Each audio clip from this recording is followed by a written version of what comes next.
Louvado seja nosso Senhor Jesus Cristo. Queremos sentar por gentileza.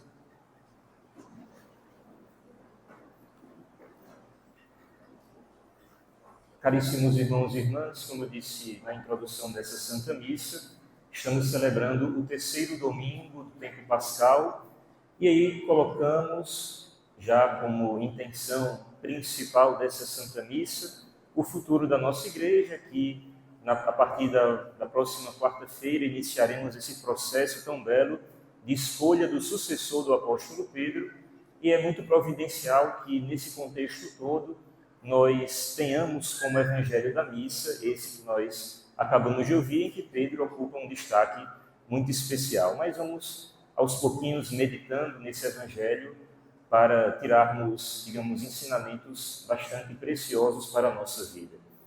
Quem veio à missa domingo passado lembra que Jesus, ele em duas ocasiões, naquele evangelho do domingo passado, ele apareceu para os discípulos reunidos, né? Ele tinha já aparecido para Maria Madalena, ele tinha aparecido para os discípulos de Emaús, mas no domingo passado ele aparece para os discípulos reunidos enquanto comunidade apostólica, né? E interessante que na primeira ocasião, um deles não estava lá, que era o apóstolo Tomé, e quando os discípulos contaram aquela maravilhosa notícia para Tomé, ele não acreditou. Então, 8 dias depois, Cristo novamente aparece entre eles e chama Tomé para que ele encostasse de fato a sua mão no lado aberto, e então Tomé fez aquela belíssima profissão de fé, né? Meu Senhor e meu Deus. Pois bem, Cristo hoje aparece pela terceira vez aos discípulos, não mais reunidos como que num cenáculo, numa casa, algo assim um tanto quanto fechado, mas Cristo ele organizou providencialmente esse encontro, essa aparição, aonde tudo começou. Lembremos o começo da história dos apóstolos, né? Quando Cristo aparece pela primeira vez e chama Pedro naquele primeiro encontro deles dois, quando Pedro estava imerso no seu trabalho, na sua profissão de pescador, e de repente Cristo passa entre eles e diz: vem e segue-me, que eu te farei, a partir de hoje, pescador de homens. E diz o Evangelho que, deixando as redes, Pedro seguiu Jesus. Quando a gente vai lendo os Evangelhos, nós notamos que Cristo ele se encontrou com os seus discípulos, em especial nas suas ocupações ordinárias, no seu ambiente de trabalho. Foi assim com Pedro, foi assim com seu irmão, foi assim também com o apóstolo Mateus, que estava ali na coletoria de impostos. Cristo ele se mete na vida desses apóstolos quando eles estavam simplesmente ocupados com as suas atividades laborais de cada dia, em que eles saíram para trabalhar naquele dia e se encontraram com Cristo e suas vidas simplesmente viraram de cabeça para baixo, né? Iniciaram essa grande aventura ao lado de Jesus. Então, após a sua ressurreição, Cristo ele quer se encontrar com os seus discípulos aonde tudo começou, precisamente naquele mar, naquele lago, em que os apóstolos se encontravam reunidos, e aí Pedro, que tinha já, como eu disse, recebido esse chamado para ser pescador de homens, mas não havia começado ainda, porque a missão propriamente dos apóstolos tem início após a ascensão de Jesus e a vinda do Espírito Santo. Pedro, então, levanta-se, acho que estava com muita fome, e diz: eu vou pescar. Entrou no barco e os discípulos o acompanharam, né? E aí, diz o Evangelho, que eles passaram o dia, a noite inteira, em muitas tentativas de conseguir, tentar pescar alguma coisa, e após a noite inteira, eles simplesmente deram-se conta que o seu esforço não teve fruto algum. Amanheceu o dia e, de repente, Cristo aparece na margem daquele lago e começa a falar com eles, né? É interessante a gente lembrar, como menciona o Evangelho de hoje, que após a sua ressurreição, a aparência física de Cristo não era facilmente reconhecível de que era ele, né? quando Maria Madalena vai até o túmulo, ela olha para Jesus, mas ela não consegue reconhecer quem ele era. Acha até que era o jardineiro. E aí fica perguntando, onde é que foi parar o corpo do meu Senhor? Onde o puseram? Quando os discípulos de Emaús estão voltando para a sua terra natal e Cristo aparece entre eles, Cristo caminha 11 quilômetros com aqueles dois e eles simplesmente não conseguem enxergar que era Jesus, né? Então, nós não sabemos, não conseguimos imaginar como era a aparência de Cristo, mas sabemos que não era reconhecível, né, como sendo Jesus. Mas algumas atitudes de Cristo fizeram com que esses discípulos reconhecessem que era ele. Com Maria Madalena, bastou Cristo chamar o nome dela, que ela reconheceu, é o Senhor, né?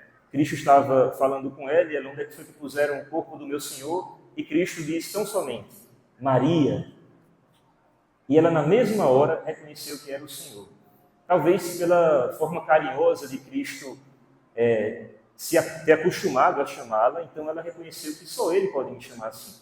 Só Ele era acostumado a me tratar desse jeito. E os discípulos de Emaús, de outra maneira, reconheceram Cristo ao partir do pão, na Eucaristia. Quando Cristo celebra aquela ceia com eles, a Santa Missa propriamente, eles reconhecem, é o Senhor, precisamente no partir do pão. E aí, quando eles reconhecem Jesus na Eucaristia, Cristo ele simplesmente desaparece entre eles, porque já não precisa mais dele. A fé deles aponta que ele está naquele pão.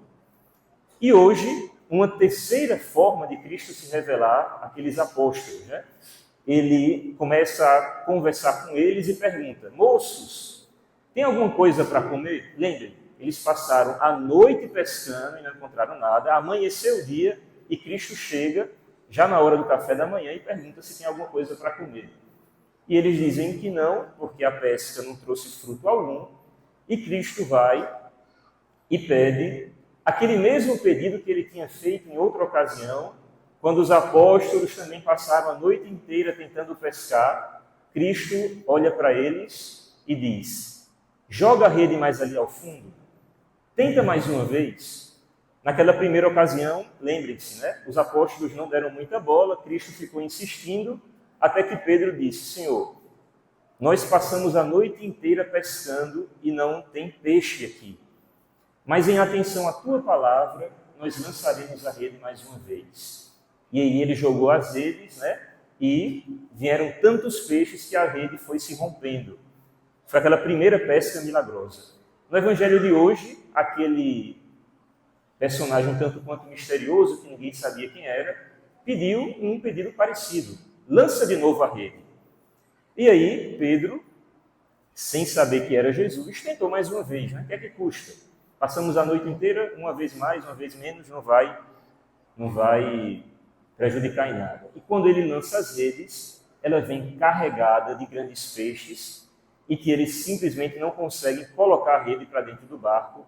Tamanho era o peso daqueles peixes que Pedro havia alcançado. E bastou isso para São João, que também estava na barca, reconhecer que era o Senhor. Quando aquela rede veio carregada de peixes, diz o Evangelho, que na mesma hora, João olhou para aquele homem misterioso na margem e disse, é o Senhor. Só Ele pode fazer isso. E aí eles lembraram daquele primeiro milagre, daquela primeira pesca milagrosa, em que eles duvidaram da presença do Cristo que eles viam, mas agora, e que tinham feito em atenção à palavra dele, e aí conseguiram trazer os frutos, ele lembrou daquela primeira ocasião, daquele primeiro milagre que Cristo tinha realizado da pesca milagrosa. E na mesma hora, João, o discípulo amado, reconheceu que era o Senhor. E diz o Evangelho que Pedro, na mesma hora, lançou-se ao mar para ir ao encontro de Cristo. Aqui nós podemos tirar um grande ensinamento para a nossa vida. Eu até estava, antes da procissão inicial, o comentário inicial foi muito feliz em fazer uma menção do Senhor que nos encontra na nossa vida cotidiana. Porque vejam, Cristo, ele foi até os apóstolos, ele convocou os apóstolos para para o seu seguimento precisamente naquelas realidades que compunham a sua vida de cada dia. O seu trabalho ordinário, aparentemente sem brilho. Foi ali a ocasião de encontro com o Senhor.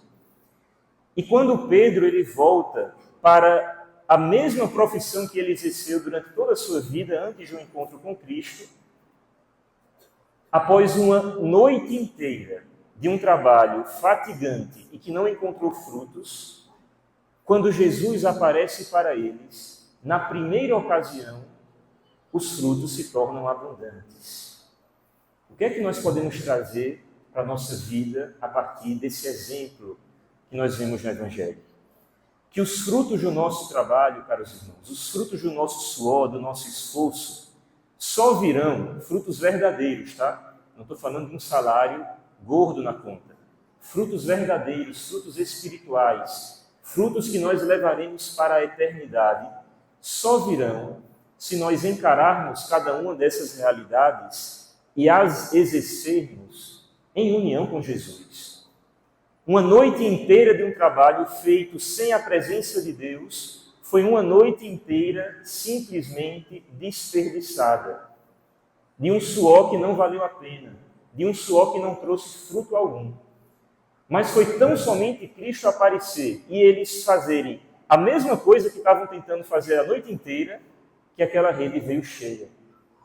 E é assim que nós devemos encarar também o nosso trabalho de cada dia. As nossas redes, o nosso barco, que nós somos chamados a entrar nele toda segunda-feira pela manhã, quando a gente vai indo para o nosso trabalho, né?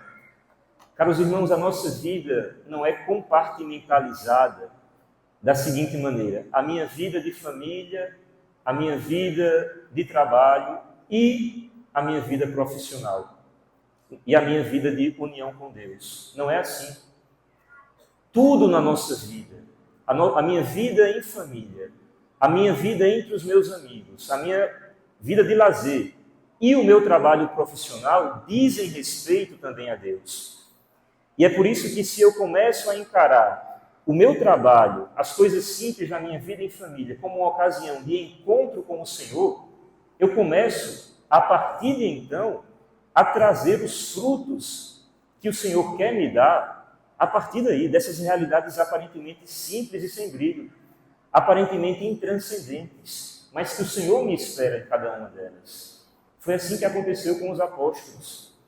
No seu trabalho de cada dia, ali estava o Senhor a esperá-los.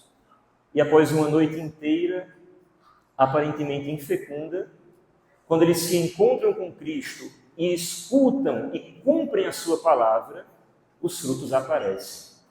Isso aqui é o mais importante, né?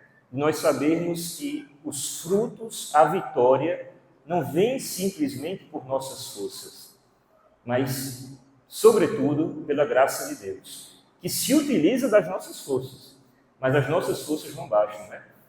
Lembremos daquele salmo: se o Senhor não construir a nossa casa, em vão trabalharão seus construtores. Se o Senhor não vigiar a nossa cidade, em vão vigiarão os sentinelas. É inútil trabalhar de madrugada, ou à noite retardar nosso repouso, para ganhar o pão sofrido do trabalho que a seus amados Deus concede, até mesmo enquanto dormem. Ou seja, esse salmo ilustra muito bem isso aqui, né? Não adianta morrer de trabalhar. Não adianta acreditar que se você morrer de trabalhar, você vai alcançar esses frutos que Deus está prometendo. Precisamos nos esforçar ao máximo, mas confiando que é a graça dele que vai trazer esses frutos, né? Então esse é um primeiro ensinamento que nós podemos trazer para a nossa vida a partir desse Evangelho. E uma curiosidade que muitas vezes passa despercebido de quem lê esse Evangelho. Quando os discípulos chegam à margem, arrastando aquela rede com 153 grandes peixes, diz o Evangelho, Cristo ele já tinha armado ali uma brasa e estava como que fazendo um café da manhã. Tinha ali alguns pães e alguns peixes. Peixes estes que Cristo tinha perguntado aos discípulos se eles não tinham ali para comer. Ou seja, vejam que detalhe interessante. Os frutos que os discípulos conseguiram com o seu esforço iluminado pela graça de Deus, são abundantes, mas Deus sempre nos surpreende em generosidade, porque quando eles chegaram lá com os frutos, lá estava Jesus com mais ainda. Então, Cristo ele abençoa profundamente os nossos esforços, se feitos unidos a Ele, mas Ele sempre nos surpreende com algo a mais, que nós não estávamos esperando, né? Eles chegaram lá e Cristo já estava com a mesa pronta para nós. Então, assim conseguimos ver a generosidade de Deus, né? Quanto Ele nos surpreende com o seu amor. Bom, quando eles chegam, ceiam, tomam ali aquele café da manhã, e de repente a cena foca no apóstolo Pedro. Aquele mesmo Pedro que há algumas semanas, né, nós contemplamos a sua coragem e ao mesmo tempo a sua fraqueza. Daquele Pedro que na última ceia diz: eu sou capaz de morrer por ti, Senhor.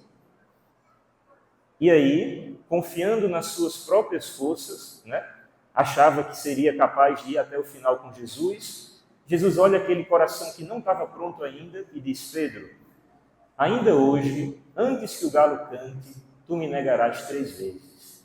E foi assim que aconteceu. Todos nós escutamos isso na Sexta-feira Santa. Então, aquelas 3 negações de Pedro, que tinham marcado profundamente o seu coração, e aí lembremos, né, na cena, na narrativa da paixão, quando Jesus está sendo carregado pelos soldados, né, para ser torturado, Pedro tinha acabado de negar, e quando Jesus passa diante de Pedro, ele olha para ele e diz o Evangelho que Pedro chorou amargamente, reconhecendo o mal que ele tinha cometido, né? A infidelidade tremenda que ele tinha cometido. E aí hoje, quando Jesus está ceando com os discípulos, a cena foca no apóstolo Pedro e Jesus começa a falar com ele e faz uma pergunta muito direta. Pedro, filho de João, tu me amas? E Pedro responde: sim, Senhor, tu sabes que eu te amo. Então logo ele responde, Cristo diz, acrescenta: apacenta as minhas ovelhas. E por 2 outras ocasiões, Cristo faz a mesmíssima pergunta a Pedro: Pedro, tu me amas? E aí na terceira vez Pedro entristece-se, porque parece que Cristo não está muito acreditando na sua palavra, mas diz: Senhor, tu sabes tudo, tu sabes que eu te amo.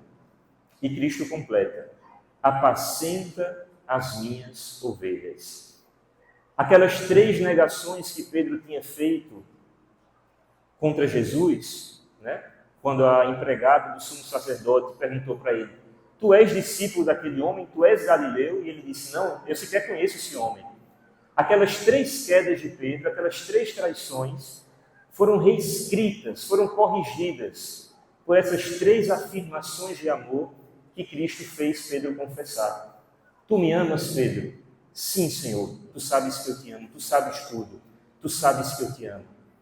Então aquelas 3 quedas de Pedro foram reescritas, foram reformadas em 3 afirmações de amor. Isso aqui é impressionante, porque Cristo, ele converteu o coração de Pedro sem precisar dar um sermão, sem precisar esfregar na cara dele, que é o que muitos de nós faríamos, se nós é que tivéssemos ressuscitado. Eu não disse que eu ia ressuscitar? Eu não disse que tu iria cair? É assim que nós iríamos fazer. Mas Cristo, ele conserta aquele coração a partir do amor. Tu me amas, Pedro. E desde então, Pedro, ele entende que não é possível ser fiel a Jesus confiando nas suas próprias forças, como ele achava antes, mas é tão somente abrindo-se à confiança e ao amor de Deus. Senhor, tu sabes que eu te amo.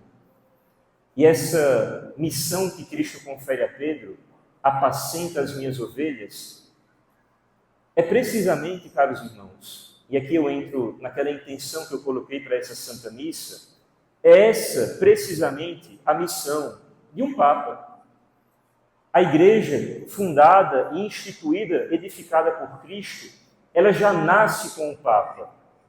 Esse apóstolo Pedro, em que Cristo confia a guia e o cuidado das suas ovelhas, apacenta as minhas ovelhas, esse Pedro foi o nosso primeiro Papa. Aqui está a igreja nascente. Então, quando nós ligamos o noticiário, né, parece que não se fala de outra coisa, né? O Papa vai ser quem?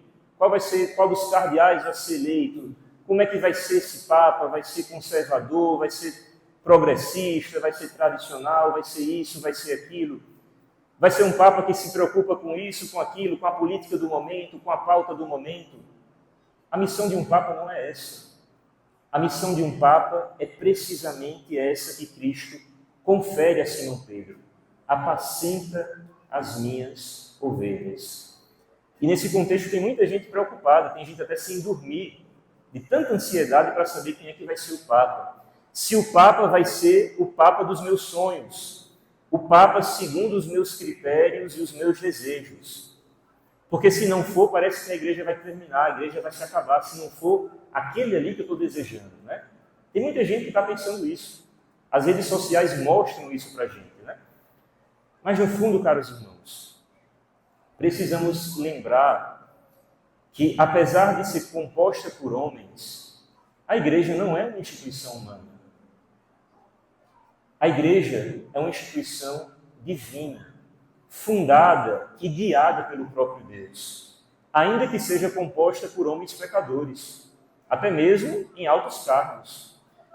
Quem veio à missa sexta-feira em alguma igreja deve lembrar que a primeira leitura da missa de sexta foi aquela dos Atos dos Apóstolos, em que os discípulos saem pela cidade toda, nas praças públicas, pregando o evangelho, E aí, os judeus, juntamente com o império, começam a prender os discípulos, tortura, e aí eles saem, e tão logo saem da prisão, eles voltam a pregar e voltam a ser presos, até que eles fazem uma reunião, né, os mestres da lei, juntam o sinédrio, e eles ficam se perguntando, o que é que a gente faz para parar esse negócio?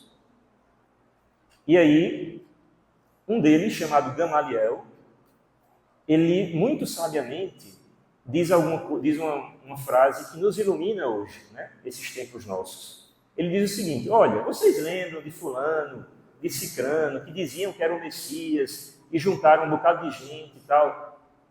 Foi tão logo eles morrerem, que pouco a pouco aquilo foi morrendo também. Então, se esse movimento desse tal de Jesus tivesse sua origem nos homens, não precisa se preocupar, porque vai se acabar com o tempo. Se esse negócio aí que esse tal de Jesus fundou é de origem humana, não se preocupa que o tempo vai dar conta de acabar com isso aí. Mas aí ele completa. Mas se for de origem divina, não podemos fazer nada. Aquilo ali, caros irmãos, a quem os judeus estavam querendo pôr um fim, aqueles apóstolos que estavam anunciando o Evangelho, aquilo ali era a nossa igreja. Ali estava a igreja nascente. Uma igreja que, apesar de ser composta por homens, repito, não é uma instituição humana. Por isso eu não preciso me preocupar quem vai ser eleito. Eu não preciso me preocupar se o meu candidato não foi eleito e isso vai levar ao fim da igreja. Se a igreja conseguiu suportar 2000 anos sendo guiada por nós, não vai ser um Papa que vai acabar. Se nós não conseguimos acabar com a igreja, nós padres, não vai ser uma eleição que vai acabar. Porque o Papa, caros irmãos, é uma escolha humana dos cardeais, mas quem for eleito, independentemente de quem seja, vai receber a assistência do Espírito Santo. A igreja passou 2000 anos numa sequência ininterrupta de homens, pecadores e santos também, tivemos de todo tipo, mas o Espírito Santo nunca deixou de agir na guia da sua igreja. Por isso que nós somos a instituição mais antiga do mundo. E quem lembra, 20 anos atrás, né, todas as perspectivas apontavam que a igreja estava caminhando para o seu declínio. A igreja está se acabando. Quem assistiu o funeral do Papa Francisco viu o vigor da nossa igreja. né? Nunca se viu tanta gente no funeral de um homem. Quem olha ao nosso redor, né, fica impressionado quantas e quantas conversões de adultos que já tinham a cabeça formada, que eram até convictos em outras religiões, em outras igrejas, e continuam se convertendo. Caros, a nossa igreja não depende de nós. É Deus quem guia a nossa igreja. Então, a partir de quarta-feira, nós devemos, desde já, rezar pelos cardeais e abrir o nosso coração para aquele que foi eleito. Será a vontade de Deus e será, sobretudo, assistido pelo Espírito Santo para guiar a nossa igreja.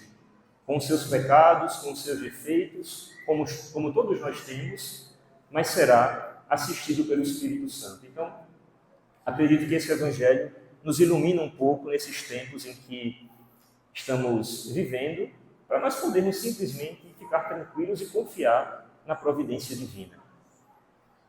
Somente um último ponto, que eu acho que esse Evangelho também diz algo para a nossa vida concreta, nossa vida cotidiana, né?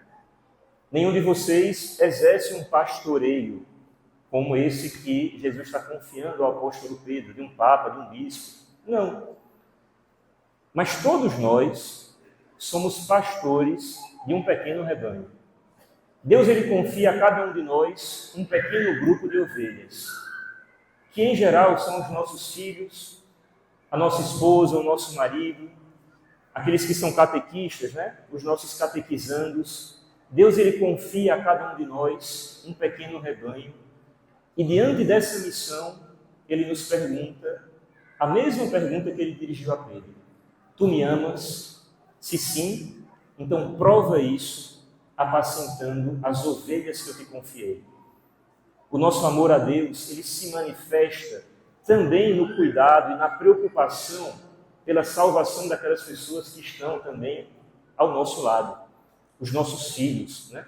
Eu me preocupo com a salvação do meu filho, eu me preocupo em ensinar e transmitir a fé que é necessária para a salvação? Sim ou não? Se eu te amo, Jesus, eu preciso me preocupar. Então, caros irmãos, que esse Evangelho possa nos iluminar para que nós tenhamos um olhar muito mais atento àquilo que são as coisas simples do nosso dia, para que nós enxerguemos que é precisamente o fazê-las em união com Deus que vai me dar os frutos desse esforço e que também eu me preocupe com as ovelhas do pequeno rebanho que Deus me confiou. Louvado seja nosso Senhor Jesus Cristo.